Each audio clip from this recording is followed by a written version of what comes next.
escuchan? Sí, Sí, doctor. doctor. Perfecto. ¿Logran ver la pantalla? Sí, Perfecto. Entonces, daremos inicio a la clase del día de hoy. Hoy hablaremos de complicaciones agudas. Miren que este es un dato importante. De las complicaciones crónicas, pues esas ya las vieron en quinto año. Hoy hablaremos de descompensaciones agudas en adultos con diabetes mellitus tipo 2 o tipo 1, que son las dos más frecuentes. También podremos hablar de las otras, pero superficialmente no tan profundo como de estos dos tipos. Para comenzar, diremos que las emergencias por descompensaciones metabólicas, las más frecuentes que vamos a tener en forma aguda, va a ser el estado cetóxico hiperglicémico, el estado hiperosmolar hiperglicémico y la hipoglicemia. Estas en mayor presentación las tendremos en los diabéticos tipo 1 y en los diabéticos tipo 2. Ahora, ¿y por qué hablamos tanto de la diabetes? Bueno, a lo largo del tiempo, la OMS estipulaba que para el 2030 íbamos a tener una población aproximada de ser diabética de casi 430 millones de personas a nivel mundial. Ahora la cifra ha cambiado y esto cambió porque se miraba tan lejos esa cantidad de personas que en la actualidad estamos muy próxima a tener esa cifra e incluso está proponiendo la OMS que para el 2050 vamos a tener una población de diabéticos aproximada de 800 millones, que es una cantidad impresionante de personas con diabetes que vamos a tener para esa época. Bueno, ¿Están tus clases? sí. La creciente prevalencia de diabetes mellitus está en aumento. Se dice que en Latinoamérica el país que tiene mayor índice de población diabética es México. Y México está teniendo el 10% de la población con diabetes. Y esto se debe porque México está teniendo un gran problema alimenticio de sobrepeso y está llevando a que esos pacientes obesos, a causa de su mal hábito de alimentación y la predisposición genética, evolucionen a ser diabéticos. En Honduras no nos quedamos atrás. Se dice que en Honduras, por estudios estadísticos que se hicieron allá por el 2014, tenemos una población de 7.6. O sea, quiere decir que de cada 10 personas, de cada 100 personas, tenemos 7 que pueden ser diabéticos. Y es bastante alta. Y esto también tiene que ser que va asociado por los malos hábitos alimenticios. Y bueno, los factores sociales, culturales y económicos van a influir mucho en el tratamiento del paciente diabético, en especial en aquel que tiene complicaciones agudas, ya que el costo de los servicios hospitalarios en área de emergencia son altos, con incrementos que van a ir aumentando con el transcurso del tiempo.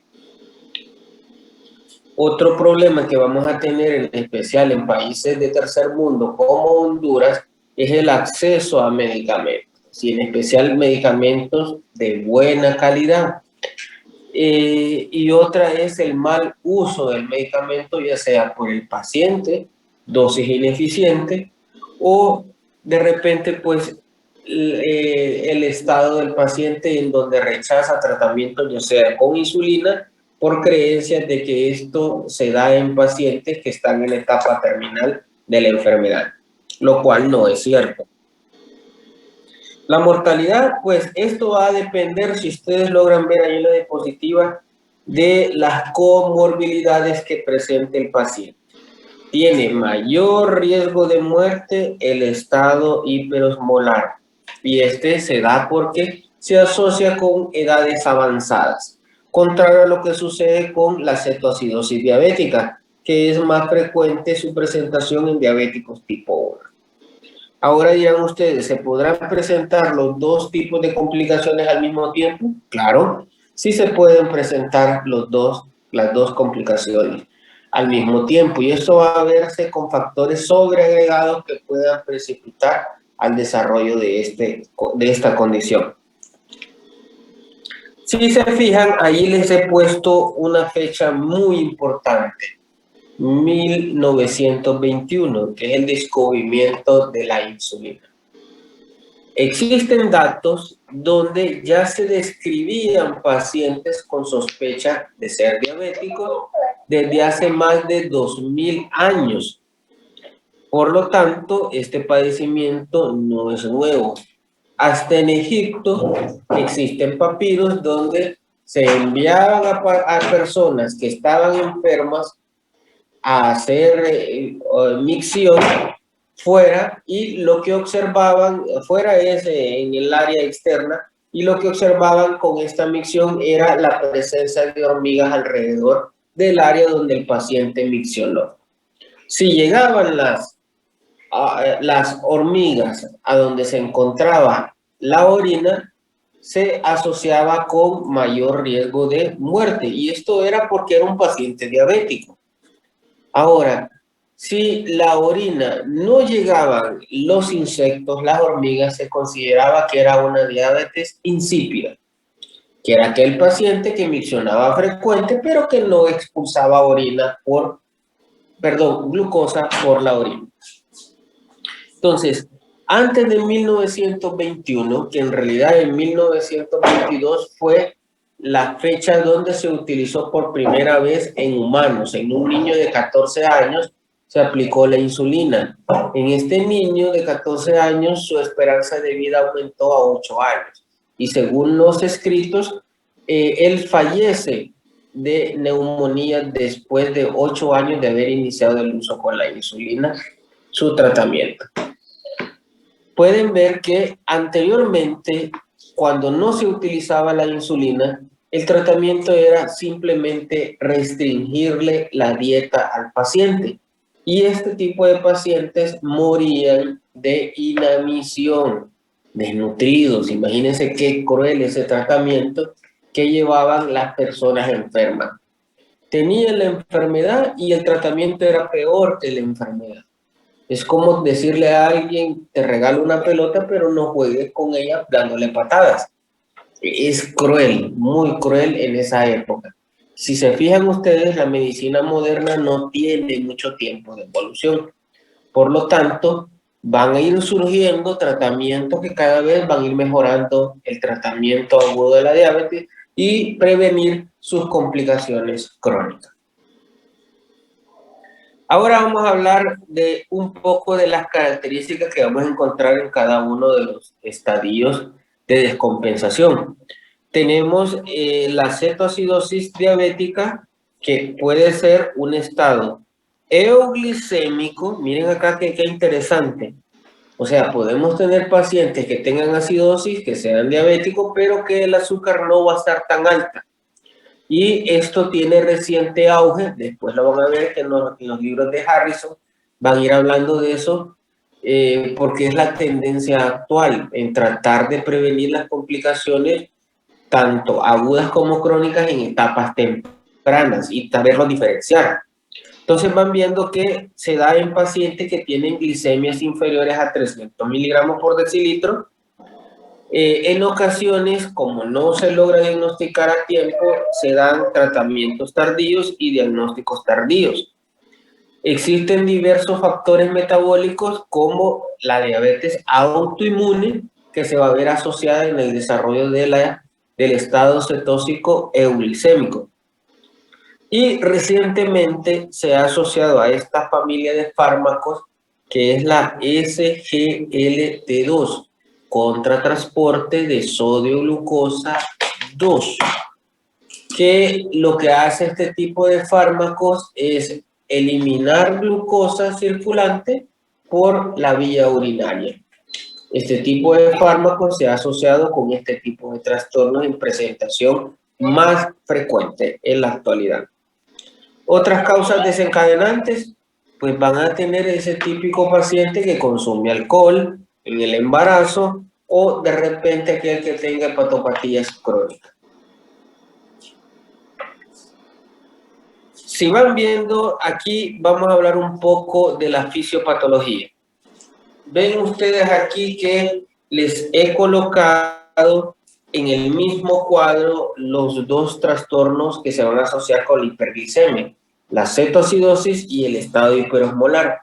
¿Y esto por qué lo hice? Porque la fisiopatología es muy similar, a excepción de que el estado hiperosmolar tiene un tiempo de evolución más prolongado, mientras que el estado cetósico hiperglicémico es una forma de presentación más aguda. Estos dos trastornos se van a ver asociados por la deficiencia absoluta o relativa de insulina, más el aumento de las hormonas contrarreguladoras de la insulina. Entonces vienen y me van a preguntar, doctor, pero ¿cómo va a ser eso posible? Si no tengo insulina o tengo poca cantidad de insulina, ¿por qué se van a activar las hormonas contrarreguladoras de la insulina? Sí, y pareciera de que fuera un error gramatical lo que les estoy diciendo. Pero lo que sucede es que en el estado cetósico o hiperosmolar hay una deficiencia de insulina que la célula no puede metabolizar la glucosa circulante. Esta glucosa circulante desencadena un estado de aumento de la osmolaridad. El aumento de la osmolaridad activa los mecanismos compensadores para disminuir esa osmolaridad que se va a ver mediada por el estímulo de la célula. A su vez, al no absorber la suficiente cantidad de energía mediante la glucosa, la célula viene y activa un mecanismo en la mitocondria de ciclo anaeróbico. Si ustedes recuerdan, en el ciclo de Krebs hay dos vías de producción de energía. Tenemos el ciclo aeróbico, que es más eficiente, produce mayor cantidad de ATP y mayor cantidad de agua. Mientras que en el ciclo anaeróbico se produce menor cantidad de energía y menor cantidad de agua con producción aumentada de radicales libres. Y ya se van ubicando, ¿no? Entonces, ¿qué sucede? Este estrés celular que se está presentando, al no poder metabolizar la glucosa circulante, provoca que se active las hormonas contrarreguladoras de ella. ¿Por qué? Para mejorar la absorción de la glucosa. Entonces, en primera instancia se va a liberar el aumento de glucagón, que no es 100% específico en los trastornos, pero que es necesario que se active para disminuir aún más la concentración de insulina, que así lo entiende el organismo, que no hay glucosa que se esté metabolizando por uso de insulina excesivo, pero no sucede eso. Lo que pasa es de que no hay suficiente cantidad de insulina. Se va a activar las hormonas del crecimiento, factor de crecimiento tisular, cortisol, adrenalina, que son parte de las catecolaminas, y a su vez esto va a desencadenar mayor respuesta celular que va a aumentar el estrés de las células en sí. Ahora, si se fijan, como mecanismo compensador a la falta de metabolismo de la glucosa, vamos a hacerlo acá, por la deficiencia de la insulina, ya sea absoluta o relativa, las hormonas contrarreguladoras aumentan y esto va a provocar que se produzca la gluconeogénesis, glucogenólisis y a su vez la lipólisis. Bueno, ¿y cómo va a suceder todo esto? Pues que el organismo está necesitado de energía y lo que tiene que hacer es degradar el glucagón que se encuentra en el hígado mediante la gluconogénesis, degradar los ácidos grasos que se encuentran en depósitos mediante la activación de la lipasa sensible y mediante la glucogenólisis. Sí.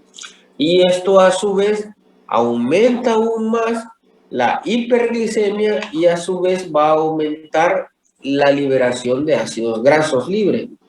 Por eso es que en este proceso donde la deficiencia de insulina se presenta mayor severidad con los ácidos grasos, provocando un desbalance de hidrogeniones.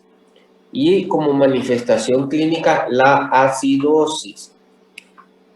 Ahora vean, esta hiperglicemia que está haciendo por la deficiencia de insulina, el aumento de la producción de insulina endógena, va a llevar a que se presente una diuresis osmótica. Esta diuresis osmótica va a provocar que, como bien dice su nombre, va a provocar una mayor pérdida de líquido, mayor pérdida de hidrogeniones, entre ellos el sodio, potasio, por vía urinaria. ¿Qué va a pasar entonces con el líquido endovascular? Que su viscosidad aumenta por falta de agua, su osmolaridad aumenta por aumento en la hiperglicemia y afectación en la vía urinaria, renal, perdón, por aumento en la urea o desbalance de hidroelectrolítico, especialmente el sodio. Y esto va a provocar todas las consecuencias que ustedes ya saben. Aumento también de el estado cetósico. Ahora fíjense en la parte inferior. Aquí les voy a hablar del estado hiperosmolar. Si se fijan, es lo mismo que sucede, a excepción que aquí tenemos deficiencia relativa de insulina. ¿Qué es lo que sucede? Entonces, al tener deficiencia relativa de insulina, el prototipo de paciente que les dice en Harrison que van a tener es aquel paciente que es anciano, que tiene varias semanas de evolución de la enfermedad y que el punto final de desenlace, va a ser hiperglicemia, alteración del estado de conciencia y deshidratación. ¿Y deshidratación por qué se va a presentar?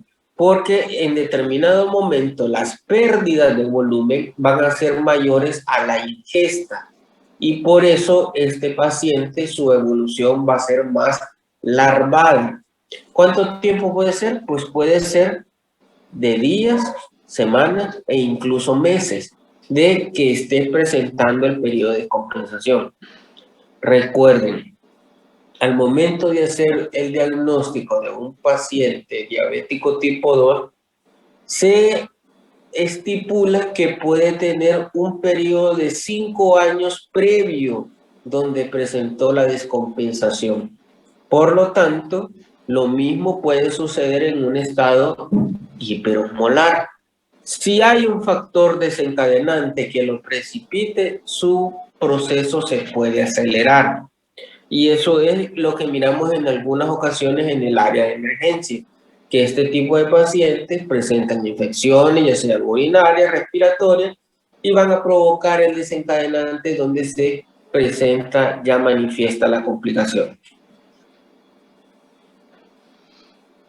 Factores desencadenantes que les decía, bueno, en el estado cetósico y hiperglicémico va a ser uno, la terapia de insulina inadecuada. Esto se presenta en un 20%. Las infecciones son 45%. En su mayoría van a ser respiratorias y vías urinarias. Otros factores desencadenantes muy frecuentes en la época actual son el consumo de drogas, el alcohol y enfermedades agudas que pueda presentar. Muy frecuente en COVID van a tener pacientes que van a ser debutantes, ya sea por la enfermedad del COVID o por el uso de esteroides que se están usando a dosis alta, que eso tiene que ser controlado. No es bueno poner tanta dosis en algunas ocasiones. Ciertos medicamentos, como les comentaba, los glucocorticoides, el uso excesivo de diuréticos hace que pierda mucho volumen y eso va a provocar un precipitante en el estado cetósico. Y en última instancia, los antipsicóticos atípicos, como la quetiapina o lanzapina, van a provocar este tipo de trastorno. En el estado cetósico euglicémico, si se fijan, los factores desencadenantes siempre va a ser la familia nueva de fármacos que se están usando en el tratamiento de la diabetes. El estado de diabetes autoinmune que esté latente, una suspensión o omisión de la dosis de insulina, enfermedades agudas, el embarazo, la ingesta hipocalórica, que es aquel paciente que pasa a ser vegano y que es diabético. Ese tipo de paciente puede desencadenar un estado cetósico. El consumo excesivo de alcohol y las enfermedades hepáticas crónicas. En el estado hiperosmolar, los factores desencadenantes, siempre la causa más frecuente, al igual que el anterior que les nombré, va a ser las infecciones. Neumonía, infección urinaria son las dos más frecuentes que se van a ver asociados. También vamos a tener otros trastornos de tipo vasculares como el infarto agudo del miocardio, el evento cerebrovascular, ya sea isquémico o hemorrágico, los traumatismos y diversas afecciones que aumenten el catabolismo celular. Ahora, esta es la parte que más les gusta a todo médico y que les debe de gustar a ustedes, que es cómo diagnosticarlo. Bueno, vamos a diagnosticar. Les he puesto en esta lámina las diferentes asociaciones que hacen su clasificación para el estado cetósico. Si ven, para nuestro caso nos vamos a enfocar en la asociación de la ADA, que es la que se nombra en su libro de texto de Harrison. Logran ver que esta se hizo en el 2009 y actualmente sigue vigente, no tiene ningún cambio. Las concentraciones plasmáticas en su libro de texto, les digo así su libro de texto porque el examen que se va a realizar es en base a su libro de texto. Lo que estamos discutiendo en este momento es el tema y un conocimiento más amplio de lo que sale en el libro de texto, pero en su libro de texto es la base para su examen, así que tomen eso presente. Las concentraciones plasmáticas de glucosa en su libro de texto, en un cuadro que sale ahí en el capítulo de descompensaciones agudas, les dice que la glucosa plasmática va de 250 a 600 miligramos por decilitro. El pH, por ser un estado acidótico, tiene que ser un pH inferior a 7.3, pero según la severidad se puede catalogar como leve, moderada o severa, y eso es dependiendo del pH en sí. Una acidosis que presente pH inferior a 7.0 es una acidosis severa y tiene que tener mucho cuidado y atención. Como se trata de un trastorno acidótico, vamos a tener un descenso en las concentraciones de bicarbonato.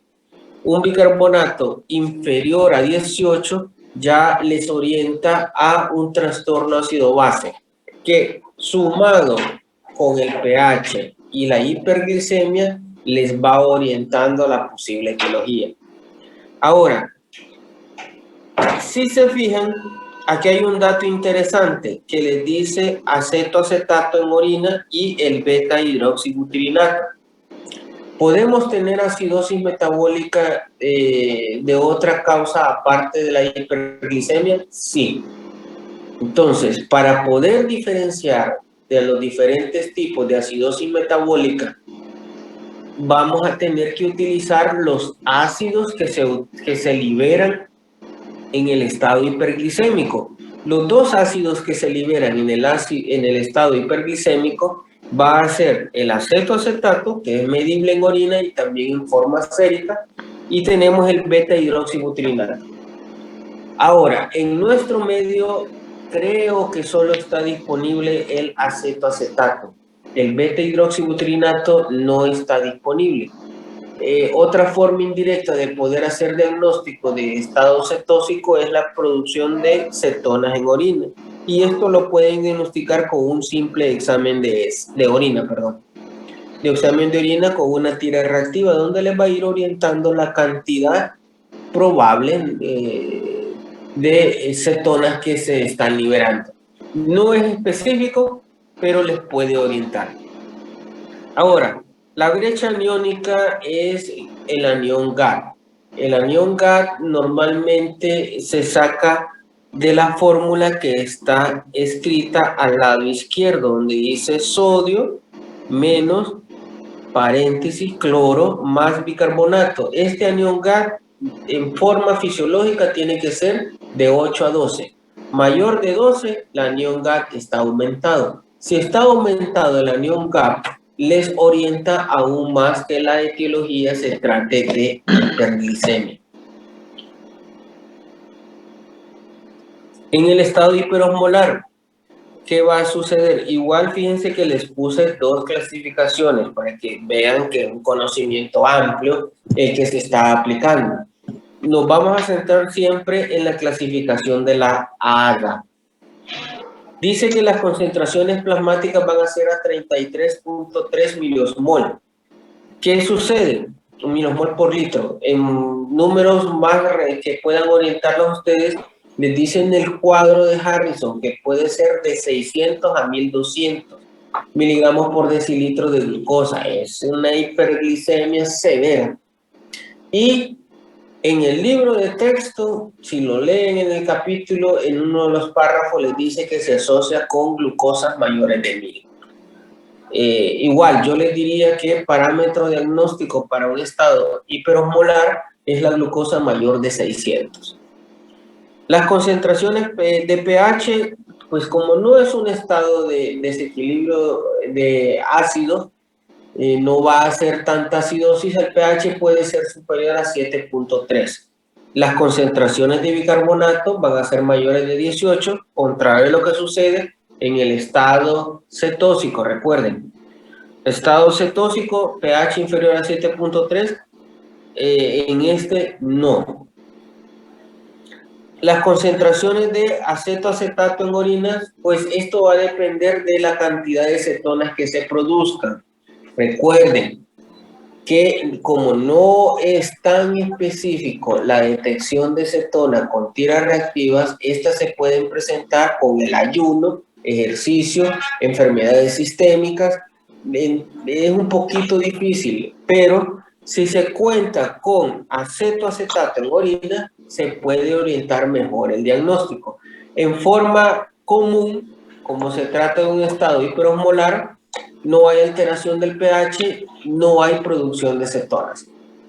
Pero recuerden, sí se pueden presentar en una forma combinada de acuerdo a factores que pueden influir, como la neumonía. Una neumonía bien pegada va a presentar estado hiperosmolar y estado cetósico al mismo tiempo, tanto por la hiperglicemia como por la infección. La osmolaridad aquí les dice 320 o más. En su libro de texto, en el cuadro que sale en Harrison, les dice que la osmolaridad va a ser superior a 330. En el texto escrito hay un párrafo que les dice que se asocia con osmolaridad mayor de 350.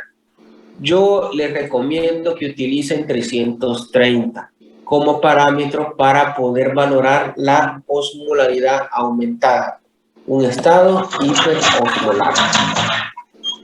La presentación más común clínica va a ser aquel paciente anciano que llega con deterioro de estado de conciencia e hiperglicemia. Fácil, no hay mucho de qué confundirse comúnmente la tira de la glucometría, que es un método rápido, no específico, pero que ayuda muchísimo, les va a marcar high. Y bueno, vamos a hablar de la tratamiento. Receta. La receta. Bien, vamos a hablar del tratamiento. Si se fijan aquí, el doctor Cruz trata de hacer que el tratamiento sea lo más fácil posible. Y eso es para que ustedes lo puedan aplicar, ya que a ustedes les va a tocar ser el médico tratante en un área de emergencia en determinado momento. No, ya voy a ver. Entonces, ¿qué va a suceder? Vamos a hacerlo en pasos. Primero va a ser restauración de volumen. Ambos pacientes, el estado cetóxico y el estado hiperosmolar, van a llegar con una deficiencia de volumen. ¿Cuál va a tener mayor deficiencia? El estado hiperosmolar. Se calcula que puede ser una deficiencia de 8 a 10 litros de líquido que tiene, mientras que el estado cetóxico de 4 a 6 litros. Por lo tanto, hay que hacer diferencia para no ser tan agresivo el tratamiento en aporte de líquidos. Esto igual se va haciendo en un monitoreo constante. En Harrison les dice que este tipo de complicaciones deben de ser tratadas en unidad de cuidados intensivos. En nuestro medio, al no tener tanta disponibilidad, se trata en el área de emergencia, una unidad de cuidados intermedios o de repente vigilancia continua. Se debe de corregir las anormalidades electrolíticas. Las anormalidades electrolíticas más frecuentes es el potasio y el sodio. Ahora, una cada 12 horas. Y la dieta. De esta corrección de electrolitos vamos a hacer lo siguiente. Recuerden, se puede corregir magnesio, se puede corregir fósforo, se puede corregir calcio. Esos electrolitos también se pueden ver afectados con el estado hiperglicémico. En nuestro caso, en esta charla, no los abordaremos, pero que sí tienen que tener presente que un desbalance de ellos necesitará corrección. Y por último, vamos a corregir la acidosis y la hiperglicemia. Y esto se hace mediante la hidratación y aplicación de insulina. Dirán ustedes, el doctor Cruz no ha incluido el corregir la causa de base o identificar la causa de base. Y no es que lo he olvidado, sino que simplemente la corrección de identificación, de la causa de base no debe de retrasar el tratamiento. Y por lo tanto se deben instaurar las medidas que ya les estoy enumerando. Que lo puedan entender mejor. Aquí les voy a poner un cuadro que sale publicado en la Sociedad Americana de Diabetes, que no ha tenido mucho cambio, sigue siendo igual de efectivo y de muy didáctico. Van viendo que de acuerdo a los objetivos que yo les enumeré, van viendo que son los mismos: fluido, corrección de la acidosis, corrección de electrolitos, corrección de hiperglicemia. El orden tiene que ser de la siguiente forma: líquidos, corrección de electrolitos, estado de ácidosis y de hiperglicemia, corrección. Los líquidos pues van a depender del estado del sodio que logren tener. Como se logra ver acá en la parte inferior, de acuerdo a la cantidad de sodio ustedes van a corregir. Si tienen un sodio aumentado, o sea, un sodio mayor de 145 miliequivalentes por litro, la solución que van a utilizar va a ser solución salina al punto 45. ¿Cuánto se recomienda administrar? Fíjense aquí en la parte superior del cuadro. Se les dice, la evaluación inicial debe iniciar con el chequeo de la glucosa capilar. En otras palabras, glucómetro. Una glucometría sérica va a ser el primer parámetro que van a tomar en el área de emergencia. Luego van a tener que evaluar en forma sérica la presencia de cetonas, ya sea urinario o sérico, y la confirmación mediante laboratorio. Fíjense que en países de primer mundo se encuentran unos gases arteriales que ya traen la detección de estas cetonas, o unas tiras reactivas similares al glucómetro que se pueden hacer al momento de la en la evaluación inicial. Los líquidos iniciales, si se fijan, dice que se debe iniciar con 1 litro de solución salina al 0.9%. Recuerden que que les dije que no se debe retrasar el tratamiento en espera de estudios laboratoriales. Se instala el tratamiento, la solución salina en 1 hora y en Doctor, doctor, disculpe, es que no puedo prestar atención por la persona que está con el micrófono encendido. Entonces no sé si lo puede silenciar o la persona del Galaxy S8 que apague el micrófono. Sí, por favor. Gracias. A ver, ¿ya lo cerraron? Ah, sí. Sí, ya. Sí, ya. Bien, perfecto. Gracias. Ahora tiene la cámara encendida. Bueno, no hay problema. Ahora sí, ya me pueden escuchar. Hoy sí, doctor. Sí, ya, Sí, doctor. ya, perfecto. ¿Desean que les repita algo de lo del cuadro? Porque sí me interesa que lo sepan. Sí, sería bueno. Todo el cuadro, doctor. Bien, Sí, perfecto. disculpe. La verdad es que ya rato ya estaba el micrófono prendido, entonces no escuchaba. Sí. Perfecto, entonces aquí les voy a decir. Vamos a comenzar con la anterior. Los objetivos de tratamiento en las descompensaciones agudas, ya sea del estado cetósico o del estado hiperosmolar, van a ser similares en ambos. Si se fijan, en este cuadro yo no hago referencia a la identificación de la causa de descompensación. Simplemente les digo las etapas en que deben de tratar en forma aguda este tipo de trastorno. Y se va a basar primero en restauración del volumen intravascular. Ambos tienen deficiencia de volumen. El estado hiperosmolar va a tener una deficiencia de 8 a 10 litros.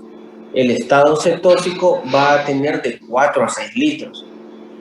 Prevenir y corregir las anormalidades electrolíticas. Los electrolitos más frecuentes que se ven afectados es el sodio y potasio. Se puede ver afectado el fósforo, magnesio y calcio, sí se puede ver afectado en menor frecuencia.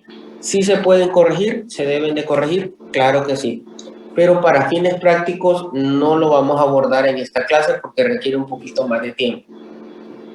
Y por último, corregir la acidosis que se va a presentar en el estado cetósico o la hiperglicemia en ambos trastornos. Si se fijan, este es un cuadro que lo saqué de la Sociedad Americana de Endocrinología, donde les hace referencia a lo que yo les acabo de decir sobre los objetivos del tratamiento en ambos trastornos. Vamos a iniciar con los fluidos. Aquí vamos a depender del estado de hidratación que tenga el paciente. Puede llegar con deshidratación que le cause hipovolemia, que puede ser leve, moderada o severa, o incluso poder llegar a un choque. Nosotros nos vamos a quedar para que no se me vayan a confundir en la deshidratación moderada. ¿Qué es lo que vamos a hacer? Vamos a valorar el estado del sodio para poder determinar qué tipo de líquido endovenoso vamos a utilizar. Pero antes de eso, recuerden que yo les dije que no se debía retrasar el tratamiento en busca de la causa precipitante. Les dice en el título del cuadro, al completar la evaluación inicial, o sea, ya han realizado un examen físico sobre amnesis, debe de realizarse al mismo tiempo una glucometría capilar, donde vamos a valorar glucosa, cetonas y algunos niveles séricos de electrolitos. En la actualidad existen gases arteriales que traen eso, existe glucometría que les va a orientar en una forma más rápida sobre qué tipo de trastorno están teniendo. También les habla que en orina pueden confirmar cetonas para orientar mejor su tratamiento. evaluando la hiperglicemia. ¿Van siguiéndome el hilo? Sí. Sí. Sí, bueno. Luego dice que envían los estudios laboratoriales para tener un perfil metabólico, pero al iniciar su evaluación y confirmar que tiene presencia de acidosis o hiperglicemia, van a administrar solución salina al punto 9, 1 litro, dice, y eso lo van a pasar en 1 hora. En teoría, en 1 hora ustedes ya tienen sus estudios laboratoriales y podrán decidir qué tipo de solución van a seguir utilizando. Por eso es que en esta parte de este cuadro les dice evaluar la corrección de sodio, porque de acuerdo al sodio sérico que tengan van a utilizar la solución salina a aplicar. ¿Qué va a suceder? Si yo tengo un sodio superior a 145, yo voy a usar solución salina al punto 9, punto 45, perdón, a 145.45. Si tengo solución salina baja, menor a 135, puedo usar solución salina al punto 9. Pero si tengo un sodio normal, mi solución va a ser al punto 45. ¿Se fijan? La velocidad de infusión va a depender del grado de deshidratación. Lo mismo les dice ahí en el libro de texto de Harrison. Pueden usar 250 ml hora las primeras 6 horas y luego ir valorando el descenso de acuerdo a la hidratación que tienen. Igual sucede con el otro solución salina.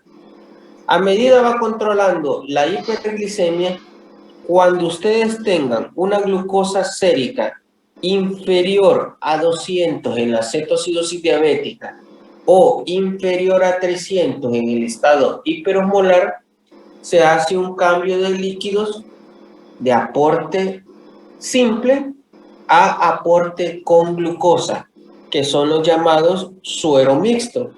¿Y por qué hacemos este cambio? Recuerden que en los pacientes que tienen la descompensación aguda van a tener un aumento en la gluconeogénesis y glucogenólisis, tratando de reponer la glucosa que no puede metabolizar la célula. Pues nosotros simplemente vamos a darle glucosa para detener ese ciclo vicioso que está haciendo daño. Si se fijan, vamos a hablar acá. Doctor, yo tengo una duda. En Harrison, usted habla ahí de 2 tipos diferentes de suero, pero en Harrison habla de que solo vamos a utilizar el 0.9%, entonces tengo esa solución salina al 0.9%, entonces tengo esa duda. Fíjate que lo que pasa es que Harrison, sí, estás en lo correcto, pero Harrison no te hace referencia al sodio. Exacto, sí, Harrison no habla nada del sodio, sino que habla que para cualquier corrección vamos a utilizar los líquidos de 1 litro de solución salina al punto 9 en las primeras 3 horas, o sea, 3 litros en 3 horas. Sí, solo que es, por eso les digo que lo que dicen Harrison es lo que va en el examen. Pero tienen ustedes que saber que en la vida real, digamos, si yo tengo un sodio de 155, le tendré que poner más sodio. Pues me dirán ustedes que no, porque aumentaré aún más el riesgo que haga hipernatremia. Entonces, yo solo les estoy dando las pistas para que vayan viendo que en la vida real la cosa cambia un poquito, no es que cambia mucho. Lo que dice Harrison es lo correcto, igual que lo que decía en el título del cuadro, ¿se fijaron? Sí. Que era solución salina al punto 9.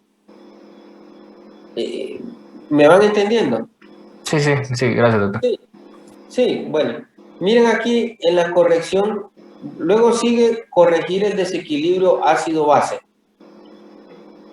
Vamos a administrar bicarbonato solo cuando tengan un pH inferior a 6.3.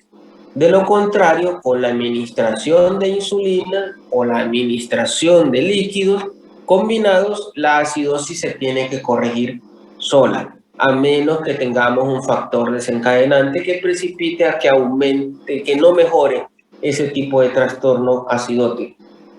Luego van viendo acá que tengo la corrección de electrolitos, que ya vimos el sodio, que se va a corregir con la administración de líquidos, y la corrección del potasio, que es el otro electrolito que se había afectado.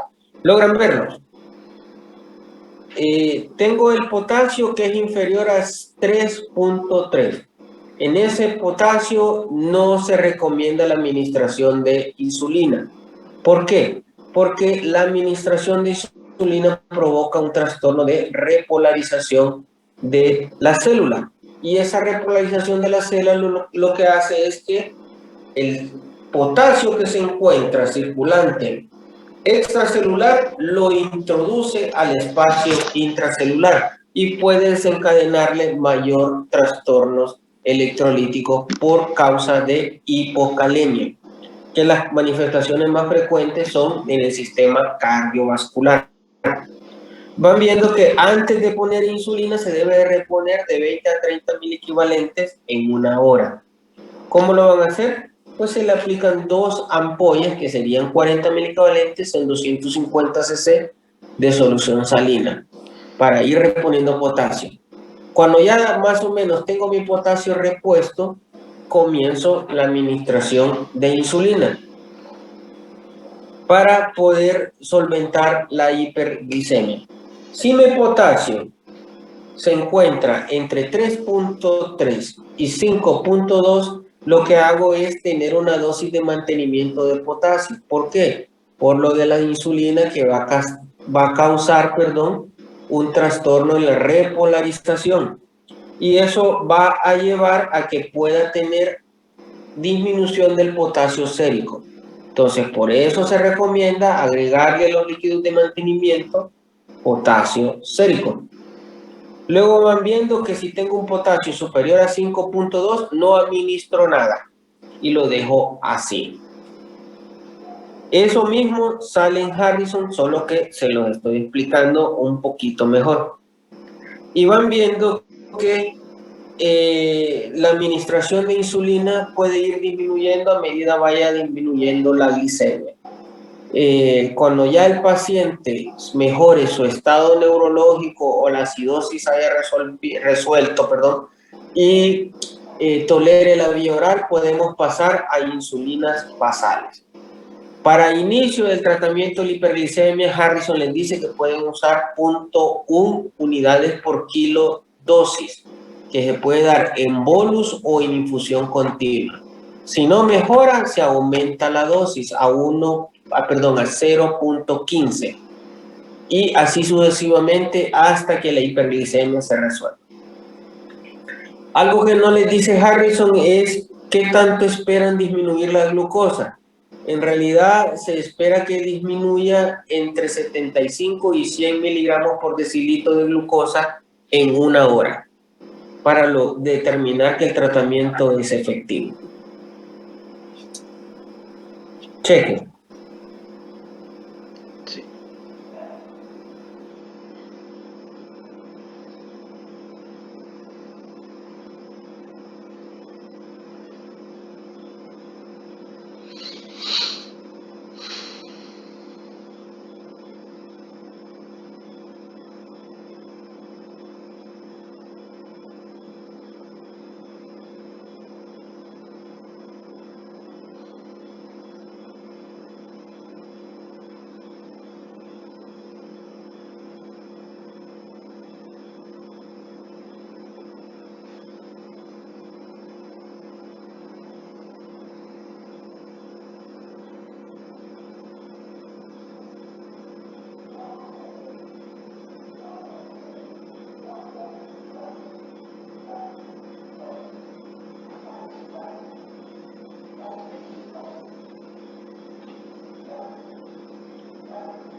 No. Doctor, no se oye. Ajá. Doctor.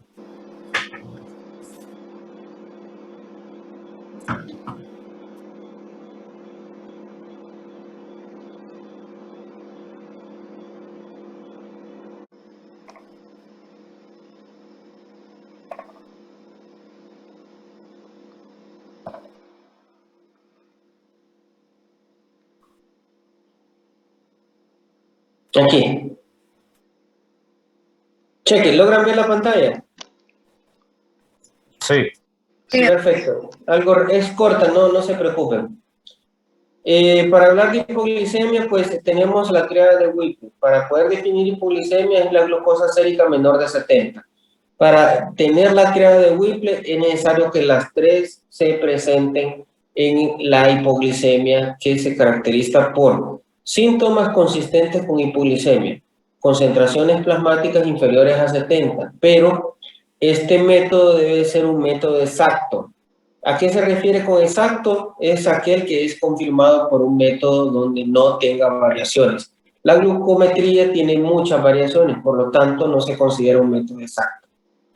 Y debe tener el alivio de los síntomas una vez solucionada el aumento de la glucosa, la glicemia. ¿En quiénes deben de sospecharlos? En pacientes que tengan confusión, lipotimia y alteraciones de la conciencia con convulsión. Y también aquellos que presentan convulsiones. ¿Cuáles van a ser los mecanismos que van a contrarreguladores de la hipoglicemia? O sea, en forma fisiológica, usted a pesar de tener un ayuno prolongado no debe de tener hipoglicemia. Entonces, en el paciente que tiene hipoglicemia, lo primero que va a suceder es que el páncreas va a disminuir la liberación de insulina.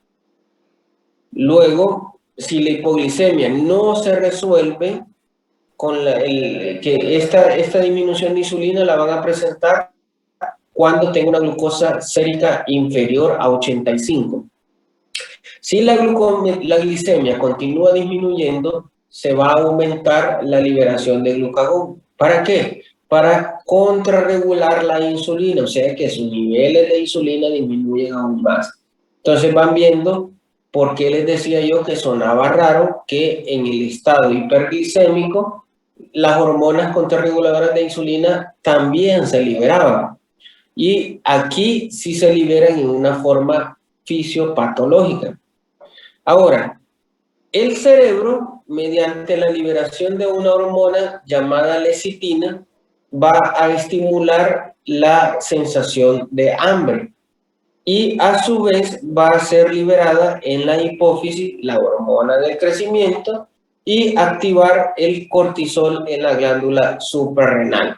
¿Para qué? Para liberar nuevamente hormona contrarreguladora de la insulina. Si la glicemia no se ha solventado con los diferentes pasos que ya tuvimos, en la glándula suprarrenal por hipoglicemia sostenida que se presenta de 1 a 4 horas, vamos a tener la liberación de adrenalina, noradrenalina y acetilcolina. ¿Qué van a hacer todas estas?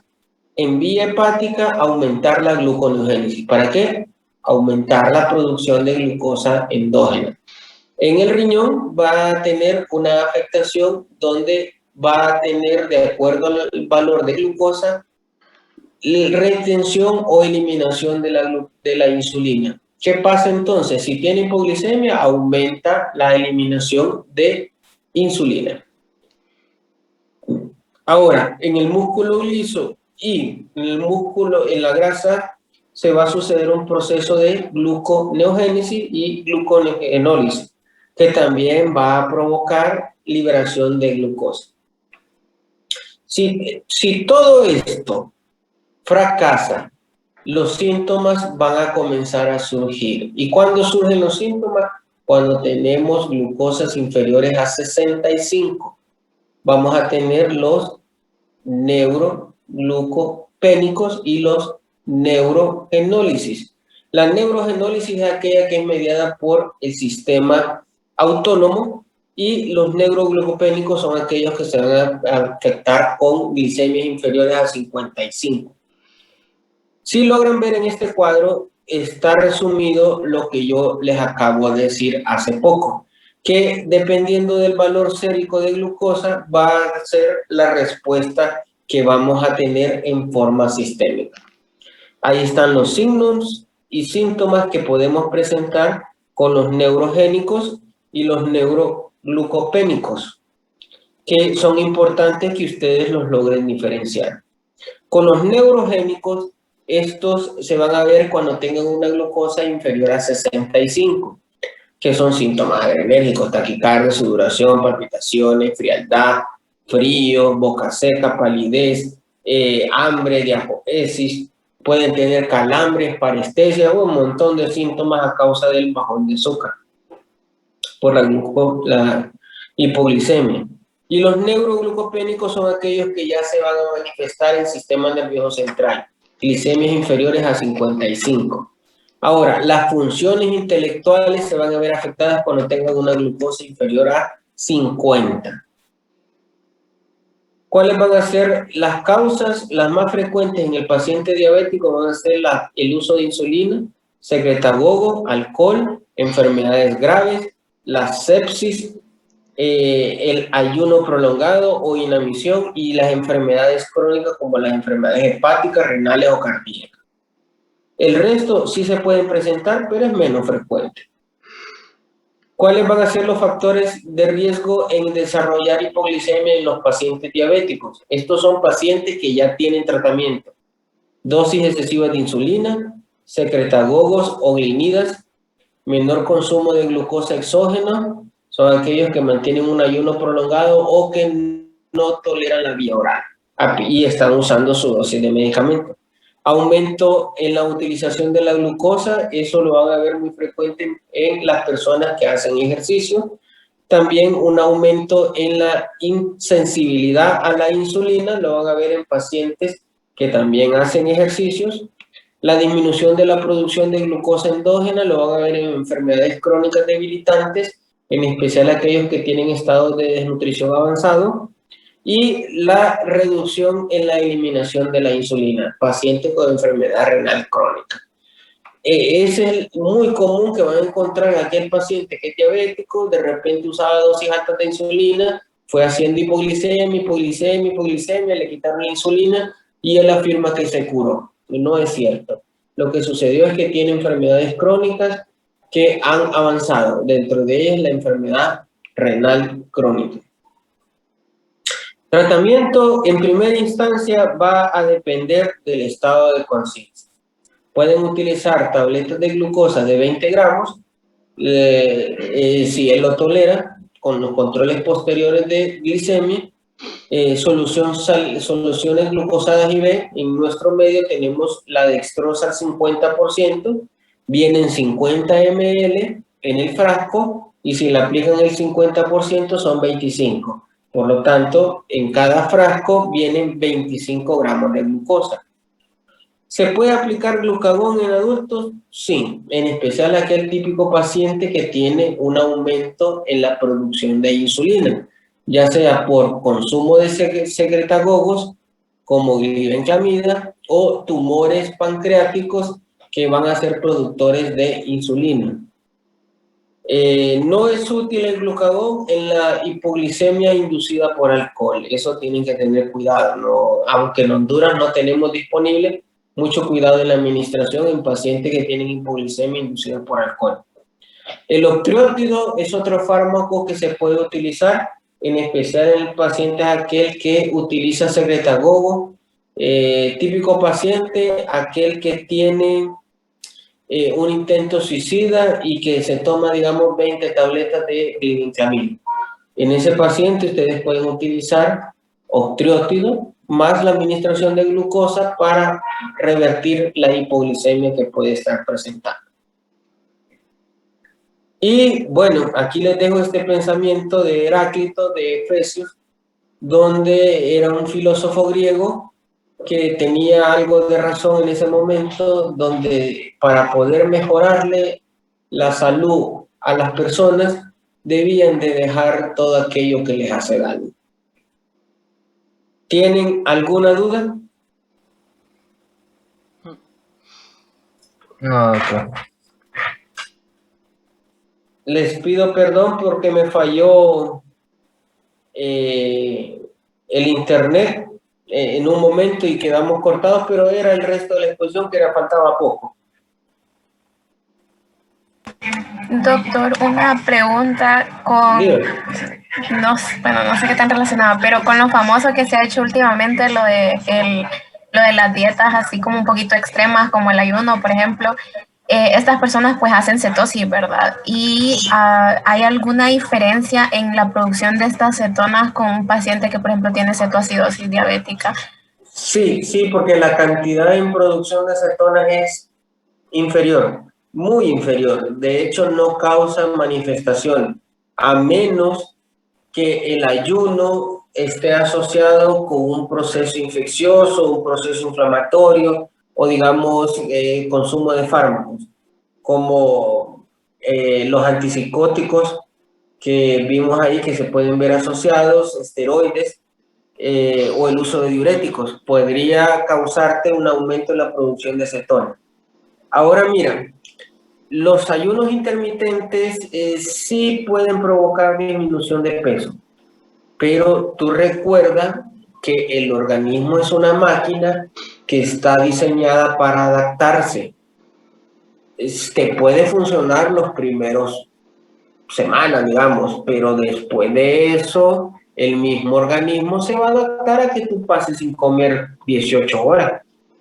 Y no significa que vas a continuar bajando de peso. Es más, te vas a lograr estabilizar. Y tú lo que has hecho es simplemente enlentecer el metabolismo que tú normalmente tenías que tener normal. Entonces, ¿qué se recomienda en realidad?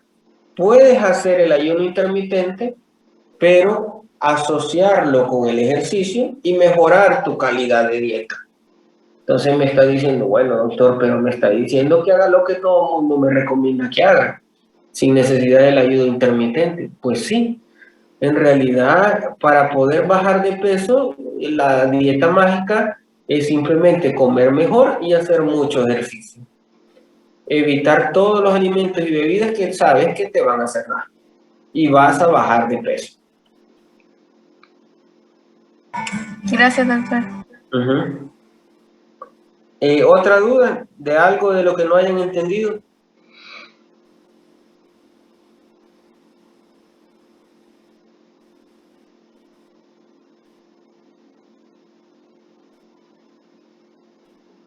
Bien, traté de hacerlo lo más fácil posible para que les empiece a gustar la medicina y vean de que es un mundo interesante el poder dar un tratamiento correcto. Que no es difícil, solo tienen que estudiar y de alguien que les oriente para poder mejorar el tratamiento en sí. Cheque. Si no hay dudas, creo que la podemos dejar aquí y me tocaría nuevamente darles una charla el lunes, que creo que vamos a hablar de trastornos del potasio. Gracias, doctor. Gracias. Doctor, gracias. Gracias, doctor. Feliz noche. Cheque. Feliz noche a todos.